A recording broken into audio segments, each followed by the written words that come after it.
Recording भी मिल सके। बिस्मिल्लाहिर्रहमानिर्रहीम स्टूडेंट्स, आज हम अपने लेक्चर वीक 6 के लेक्चर नंबर 1 को देख रहे हैं, जिसके अंदर हमने बेटा रिलेशनल मॉडल एंड लैंग्वेजेस को डिस्कस करना है। तो आज हम इसके first part chapter number 3 relational model को देखेंगे। इस सीरीज़ के पहले चैप्टर को हमने आज जो है वो टच करना है, और इसके अंदर हमने कुछ बेसिक टर्मिनोलॉजीज़ हैं जिनको हम देखेंगे और इनको हम जो है वो स्टडी करने की कोशिश करेंगे। इस चैप्टर में से हमने आलमोस्ट जो है वो कोई 3 या 4 चैप्टर्स को पढ़ना है, जो कि हमारे डेटाबेस की कंस्ट्रक्शन के लिए, रिलेशनल डेटाबेस को समझने के लिए इनफ चैप्टर्स होंगे, और हम उन्हें जो है वो इंशाअल्लाह उल अज़ीज़ जो है वो काउंट डाउन कर सकेंगे। कोई ज्वाइन कर रहा है जी? Okay, now students, relational database system हम पहले भी इस पर बात कर चुके हैं कि ये एक कॉन्सेप्ट था जो कि एक मैथमेटिशियंस थे जिन्होंने हमें ये कॉन्सेप्ट दिया कि आपका जो डाटा है वो डाटा रिलेशंस की फॉर्म में स्टोर होना चाहिए। रिलेशंस को कभी उन्होंने टेबल्स कहा, रिलेशंस को कभी उन्होंने स्कीमास कहा। तो बच्चे एक बात याद रखें कि schema is a logical design, relation is a physical design, ठीक है। The implementation of schema is called the relation. कैसे, how was it possible, let's see. इसमें देखें स्टूडेंट्स, मैंने आपको बताया है कि डेटाबेस डिज़ाइनर्स जब भी डेटाबेस को डिज़ाइन करते हैं तो सबसे पहले वो उसका एक लॉजिकल डिज़ाइन बना लेते हैं, ठीक है ना। अच्छा, अब फॉर एग्जांपल मैं आपको एक सिंपल सी ER डायग्राम बना के दिखाता हूँ कि आपके पास एक एंटिटी है जिसका नाम क्या है, स्टूडेंट है, ठीक है। ये एक स्टूडेंट है सिस्टम के अंदर। उसके बाद आपने इसके डिफरेंट एट्रीब्यूट्स, ER डायग्राम में बेटा एट्रीब्यूट्स को अव्वल सिंबल में रिप्लेस करते हैं। ये सब चीज़ें हम पढ़ेंगे, लेकिन फ़िलहाल हम छोटी सी एग्जांपल समझ के आगे मूव हो जाएंगे। फॉर एग्जांपल इस स्टूडेंट के 3 एट्रीब्यूट्स हैं। First attribute is called the ID, second attribute is called the name, and the third attribute is called the class. अच्छा, ER डायग्राम में जो एट्रीब्यूट की एट्रीब्यूट होता है बेटा हम उसे अंडरलाइन करते हैं, ठीक है। अब अगर मैं डेटाबेस डिज़ाइनर को ये कहूँ कि भाई ये तो हो गया ER मॉडल, ये हो गया ER डायग्राम, आप प्लीज़ मेहरबानी करें मुझे इसको मैप कर दें किसी डॉक्यूमेंटेड फॉर्म के अंदर, मुझे लिख के दे दें कि ये वाला टेबल होगा और उसका नाम। तो बेटा उसको लिखने का तरीकाकार फिर वो डेटाबेस डिज़ाइनर ऐसे लिखते हैं कि दिस इज़ अ स्टूडेंट, ये स्टूडेंट क्या है, ये जी स्कीमा का नेम है। अच्छा, इसके कौन कौन से एट्रीब्यूट हैं जी, ID एट्रीब्यूट्स हैं, नेम एट्रीब्यूट है, और इसका क्लास एट्रीब्यूट है, ओके। और ID एट्रीब्यूट इसका की एट्रीब्यूट है, तो वो इसको क्या कर देते हैं बच्चे, आपस में क्या इसको अंडरलाइन कर देते हैं। ऐसे ही फॉरेन कीज़ भी होती हैं, उनको फिर वो डॉटेड लाइन से रिप्रेजेंट कर देते हैं। तो ये क्या है बेटा, ये मैंने एक स्कीमा स्ट्रक्चर राइट किया है, ठीक है। ये मैंने एक स्कीमा स्ट्रक्चर डिज़ाइन किया है जो कि मेरा किस आर्किटेक्चर में आता है, मेरे लॉजिकल डिज़ाइन में। कि लॉजिकल डिज़ाइन में हम दो तरीक़ों से रिप्रेजेंटेशन करते हैं। First of all we can identify the system entities and whose relationship, then we design a ER modelling, ठीक है। उसके बाद फिर हम उसे कन्वर्ट कर देते हैं किसमें, स्कीमास के अंदर। जब ये स्कीमास बन जाते हैं स्टूडेंट्स, तो फिर हम क्या करते हैं, फिर हम ये देते हैं किसको, DBA को, ठीक है। DBA क्या करता है, DBA फिर यूज़ करता है किसी DBMS डेटाबेस मैनेजमेंट सिस्टम को, ठीक है।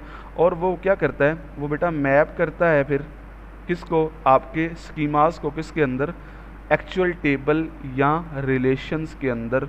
वो फिर आपके टेबल्स बनाता है जो आपने लास्ट लैब में बेटा देखे हैं फिज़िकली कि कैसे आपके पास वो टेबल्स क्या हो रहे होते हैं, बन रहे होते हैं, और आप उनको परफॉर्म कर रहे होते हैं।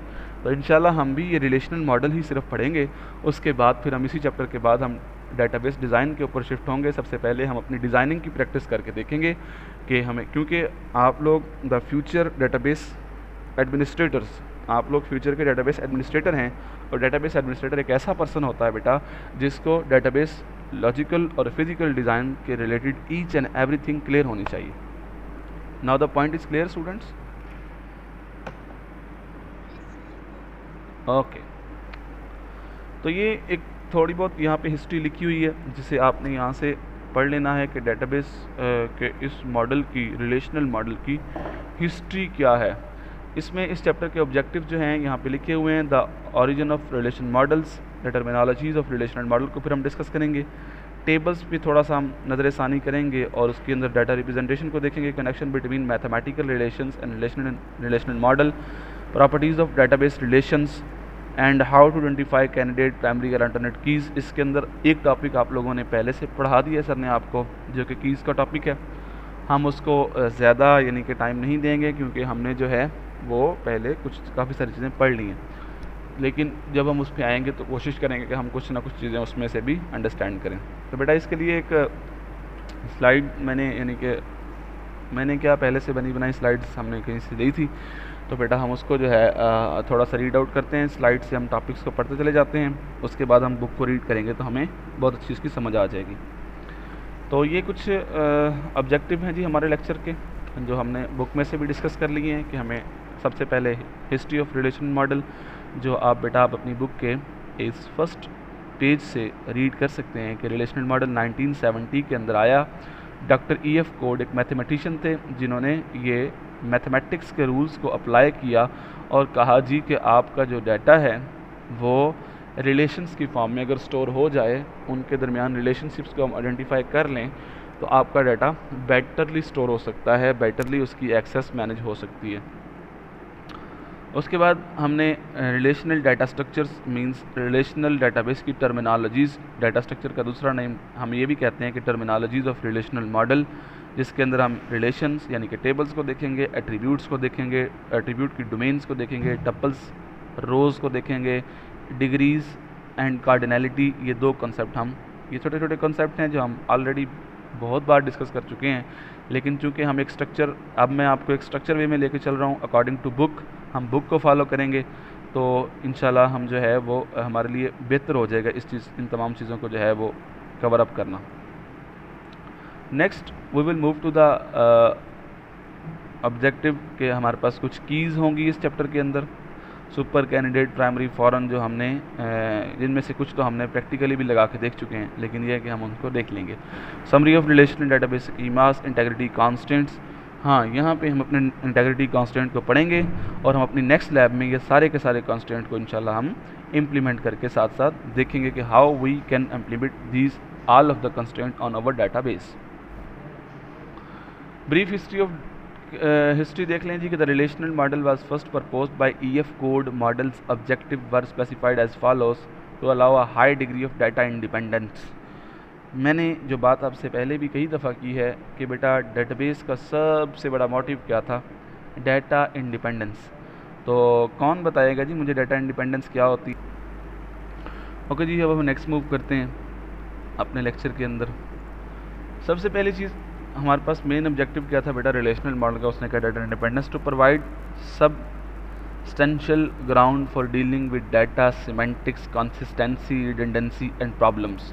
ठीक है, ये सब्सटेंशियल ग्राउंड्स मींस के कोई प्रॉपर प्लेटफॉर्म था कंट्रोल करने के लिए इन चीज़ों को, जो हमारे पास डाटा सिमेंटिक्स के प्रॉब्लम्स थे। कौन कौन से? कंसिस्टेंसी के डाटा कंसिस्टेंट नहीं रहता था फाइल प्रोसेसिंग सिस्टम में, डाटा रिडंडेंट हो जाता था, जिसकी मदद से हमें अपने एग्जैक्ट एक्चुअल डाटे को टारगेट करना जो है वो बहुत ज़्यादा मुश्किल होता था।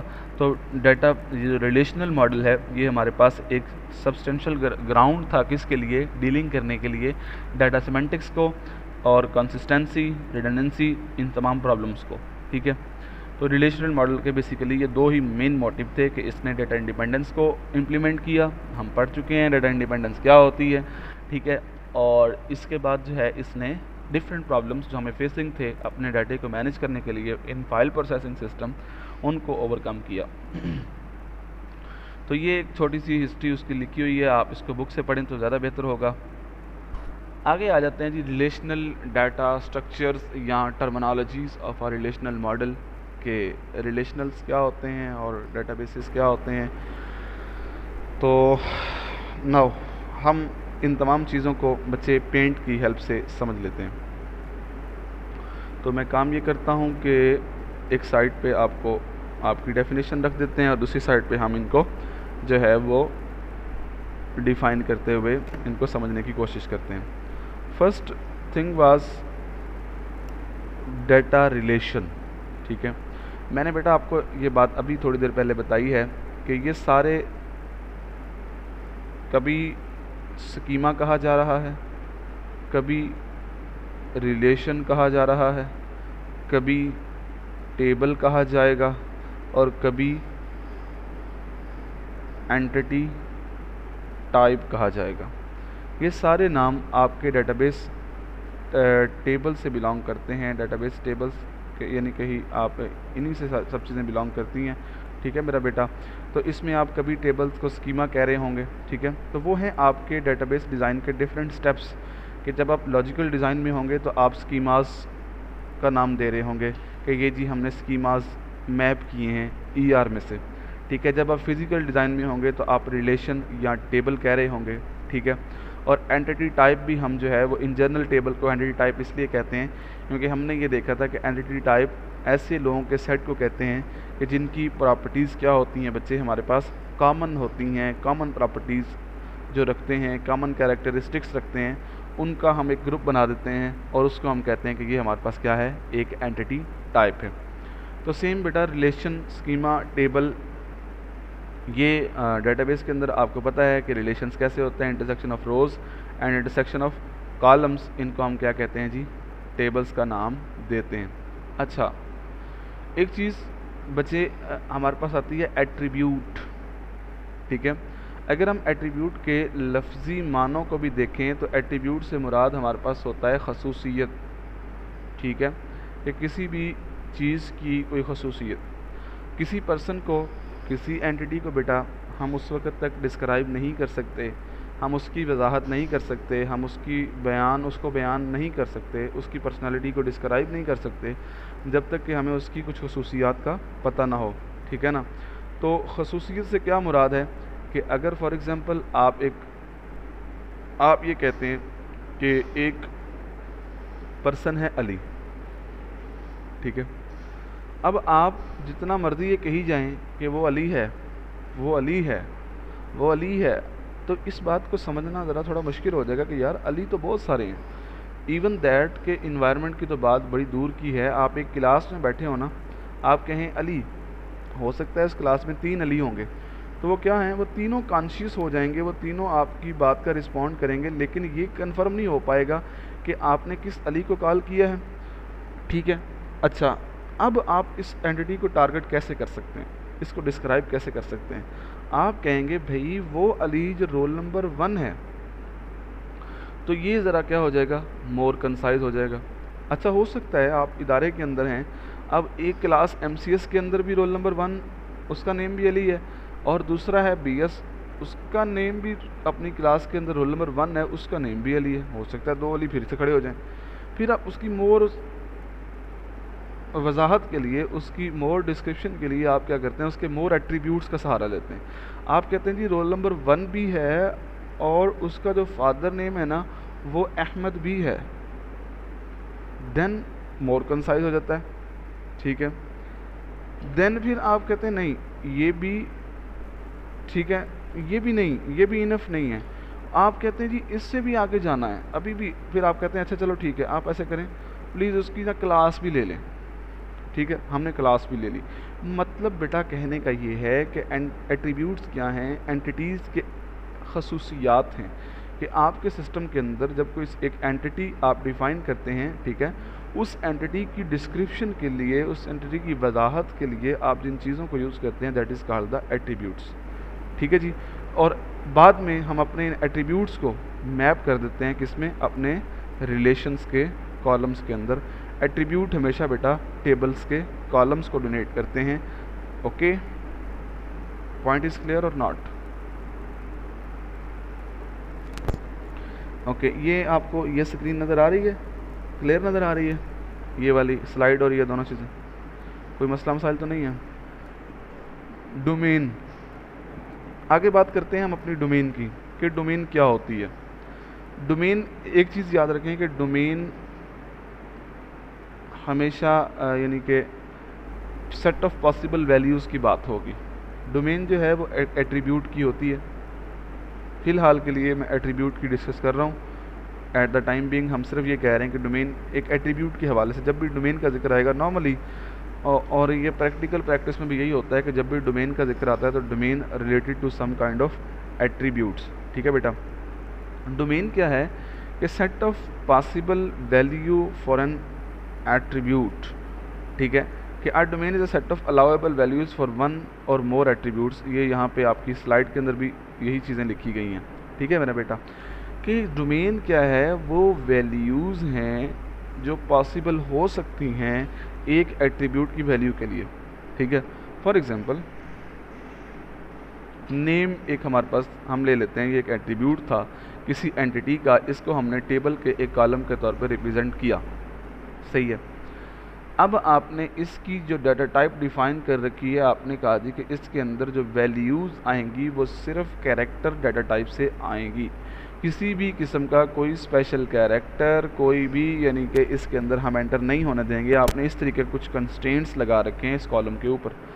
तो बेटा वो वैल्यूज़ जो अलाउएबल हैं, for example this value is allowable in this attribute, this value is allowable in this attribute, but this value can not allowable in this attribute because आप कहेंगे भाई मेरे इस वैल्यू एट्रीब्यूट की जो वैल्यूज़ हैं, ये देखें बेटा कॉलम के सिंगल सेल वैल्यू, ये इस एरिया को हम एक सेल कहते हैं, और ये एक सेल हमेशा क्या कंटेन करता है बेटा, सिंगल इंफॉर्मेशन कंटेन करता है, किसकी, किसी एक एंटिटी की। जैसे सेम आपके सामने कि ये एक कॉलम है और इसने एक सिंगल इन्फॉर्मेशन होल्ड की है जो क्या है, नेम है, और नेम किसका होगा, किसी एक एंटिटी का होगा। ठीक है, ये वाली जो वैल्यू है आपने कहा नहीं जी ये मेरी डोमेन से नहीं है, हम क्या कहेंगे कि ये वाली जो वैल्यू है ये इस एट्रीब्यूट की डोमेन से नहीं है, क्योंकि इस एट्रीब्यूट डोमेन में जो वैल्यूज़ अलाउएबल हैं वो कौन सी हैं, या इंटीजर डाटा टाइप हैं या वो कैरेक्टर डाटा टाइप की हैं, कि इसमें जो नेम आएगा वो कैरेक्टर डाटा टाइप का होगा। अच्छा, एक चीज़ इन्होंने यहाँ पे डिस्कस नहीं की, उसको हम फर्दर देखते हैं। उसे बेटा हम कहते हैं रेंज, के एट्रीब्यूट की वैल्यू को रेंज से मुख्तस कर देना। इसकी एग्जांपल मैं पहले बहुत बार आप लोगों को दे चुका हूँ कि ये जो एट्रीब्यूट हमारे पास है नेम, अगर हम ये कहें कि इसके अंदर इस सेल में जो वैल्यू है वो 30 कैरेक्टर से लॉन्ग नहीं होगी, तो अगर कोई पर्सन 30 कैरेक्टर से ज़्यादा कैरेक्टर एंटर करने के बाद अपनी उस क्वेरी को एग्जीक्यूट करने की कोशिश करेगा या रिकॉर्ड इंसर्ट करने की कोशिश करेगा, तो हमारा जो DBMS है वो उसे रिस्ट्रिक्ट कर देगा कि भाई इस कॉलम के ऊपर ये डेटाबेस डिज़ाइनर ने ये कंस्ट्रेंट लगा दिया है कि इस जो कॉलम के अंदर वैल्यूज़ एक तो स्ट्रिंग डाटा टाइप से आएंगी, दूसरी रिस्ट्रिक्शन ये है जिसे हम रेंज कहते हैं कि उसकी वैल्यू कभी भी 30 कैरेक्टर से लॉन्ग नहीं होगी। इज़ इट क्लियर बच्चे?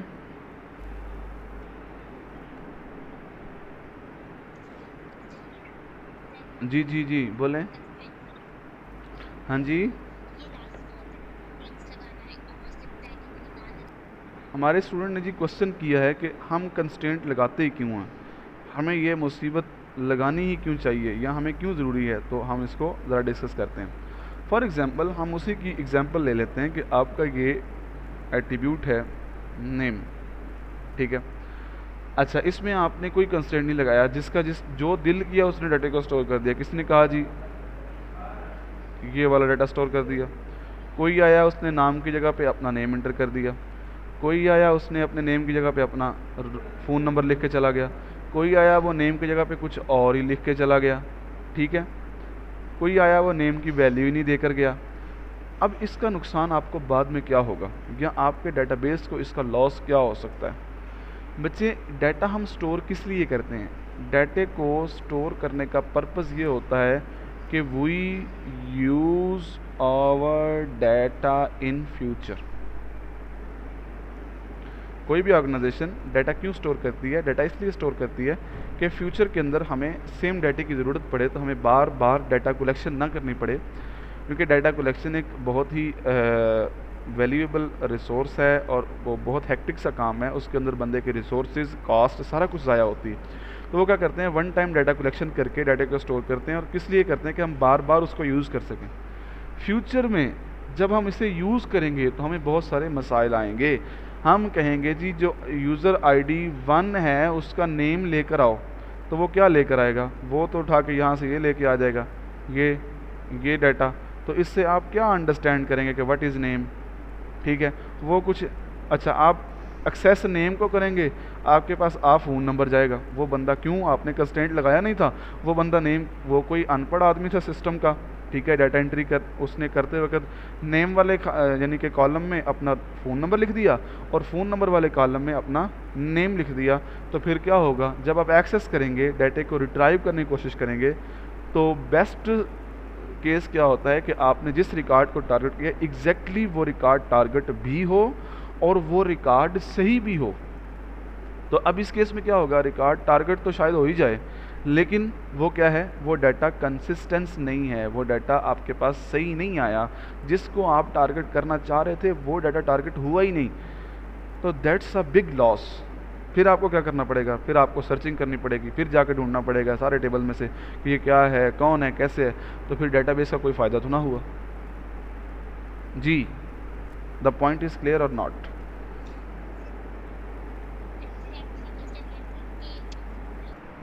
ओके स्टूडेंट्स, अब हम मूव करते हैं अपने नेक्स्ट यानी कि उसकी तरफ कि टप्पल क्या होती है। अच्छा, ये आप जो है वो डिफरेंट टर्मिनोलॉजीज़ जैसे हम रो के टेबल के लिए इस्तेमाल करते हैं, ऐसे ही हम जो है वो अपनी रो के लिए भी इस्तेमाल करते हैं। ये डिफरेंट टर्मिनोलॉजीज़ टप्पल, रो, रिकॉर्ड, ये सारे नाम बेटा आपके डेटाबेस टेबल के एक रो के हैं। कभी हम उसे टप्पल बोलते हैं, कभी हम उसे रो बोल देते हैं, कभी हम उसे रिकॉर्ड बोल देते हैं और कभी हम उसे एंटिटी इंस्टांस कह देते हैं। तो ये तमाम चीज़ें पॉसिबल हैं, ये तमाम नाम एक ही चीज़ के हैं, इनसे कोई भी परेशान होने की ज़रूरत नहीं है। जैसे for example I can draw a table here, यहाँ पे मैंने एक टेबल बनाया, इसके अंदर मैंने कुछ 3 एट्रीब्यूट रखे जिसके अंदर मैंने स्टूडेंट का टेबल फॉर एग्जांपल, हम कॉमन एग्जांपल ले लेते हैं, आईडी एट्रीब्यूट है, नेम एट्रीब्यूट है एंड क्लास एट्रीब्यूट है। तो इसमें बच्चे मैंने एक रिकॉर्ड यहाँ पे इंसर्ट कर लिया। रोल नंबर 1 है, अली है और क्लास इसकी MCS है। तो रोल नंबर 2 है अहमद एंड MCS। तो बच्चे इनमें से हर एक को ये क्या है? ये भी एक एंटिटी इंस्टांस है। ये क्या है? ये भी एक कंप्लीट रिकॉर्ड है किसका? एक सिंगल एंटिटी का। और वो एंटिटी क्या है? एंटिटी इंस्टांस है किसका? इस एंटिटी टाइप का, क्योंकि हम अभी थोड़ी देर पहले पढ़ के आए हैं कि एंटिटी टाइप क्या होता है, ठीक है। और ये एंटिटी टाइप हमारे पास स्टूडेंट है जिसका हमने टेबल बनाया है, और ये एक रिकॉर्ड क्या है? इसका एक इंस्टांस यानी कि इसका एक एंट्री है, ठीक है बेटा। तो हम इसको रो भी कहते हैं, हम इसको टपल भी कहते हैं, हम इसको रिकॉर्ड भी कहते हैं। Point is clear? Okay, we will move to the next, degree and cardinality.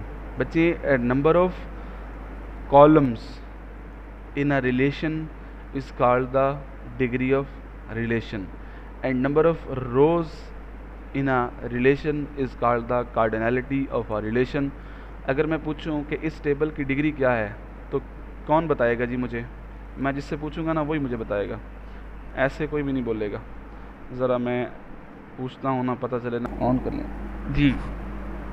तो बच्चे, पिछले पेज पे हमने ये पिक्चर देखी है जहाँ पे आपके पास क्या है कि उसने आपको वही जो टर्मिनोलॉजीज़ हमने रीड आउट की हैं सारी, उनके आपको एक ब्रीफ पिक्चर दिखाई है। नेक्स्ट है relational database, a collection of normalized relation with distinct relation name. Relational database की डेफिनेशन क्या है? ये पता किसकी है? ये किसी रिलेशनल मॉडल की नहीं है, ये किसकी डेफिनेशन है? एक रिलेशनल डेटाबेस की। तो जिसको वो क्या कह रहा है कि रिलेशनल डेटाबेस हमारे पास क्या है, वो कहता है जी कि relational database is a collection of normalized relation. Normalized relation, इस पे हम बात बाद में करेंगे कि नॉर्मलाइज्ड रिलेशंस कौन से होते हैं। फिलहाल आप सिर्फ रिलेशन समझ लें कि रिलेशनल डेटाबेस क्या है। कलेक्शंस ऑफ रिलेशंस है, ठीक है, जो क्या हैं? Each relation have a distinct name, के हर रिलेशन का क्या है जी, एक डिस्टिंक्ट नेम है। अभी किसने ज्वाइन किया है जी, ज़रा माइक ओपन करें अपना, जिस स्टूडेंट ने अभी ज्वाइन किया है ज़रा अपना माइक ओपन करें।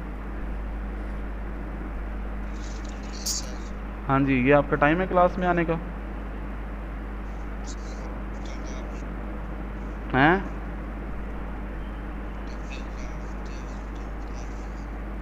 क्या हो गया आपकी तबीयत को? अच्छा जी, हम डिस्कस कर रहे थे बेटा आपने रिलेशनल डेटाबेस की डेफिनेशन को, कि रिलेशनल डेटाबेस की प्रॉपर्टी ये है कि उसके अंदर नॉर्मलाइज रिलेशंस होते हैं और each relation have a distinct name, यानी कि नंबर ऑफ रिलेशंस होते हैं और हर रिलेशन का नेम क्या होता है, दूसरे नेम से। डिस्टिंक्ट मीन्स उससे डिफरेंट होता है। For example in here a DB, हम कहते हैं कि ये हमारा एक डेटाबेस है। अच्छा, इसके अंदर कुछ नॉर्मलाइज रिलेशंस हैं। For example first relation is called the student, ठीक है जी, and second relation is called the course, and third relation is called the fee. तो ये सारे के सारे जो रिलेशंस हैं ये नॉर्मलाइज भी हैं और डिस्टिंक्ट नेम से भी हैं, यानी कि यहाँ से ये बात वाज़ह हो गई कि रिलेशनल डेटाबेस में कभी भी सेम नेम से एक से ज़्यादा टेबल एग्जिस्ट नहीं करते। ओके, ये बात समझ में आ गई जी? किस किस को ये बात समझ नहीं आई? स्टूडेंट्स, इज इट क्लियर बच्चे? सिंपली यही है कि रिलेशनल डेटाबेस के अंदर बेटा आपके जो, यानी कि यहाँ पे जो जितने भी रिलेशंस हैं, हर एक रिलेशन का नेम क्या होगा, डिस्टिंक्ट होगा, ठीक है जी। और बाकी यहाँ पे आप देख लें डेटाबेस रिलेशंस, उसने आपको डेफिनेशन बताएंगे। इससे आगे हम इंशाल्लाह नेक्स्ट लेक्चर में कंटिन्यू करेंगे। अभी एक और भी ज्वाइन हुआ है जी, कौन है जी, ज़रा ये भी ज़रा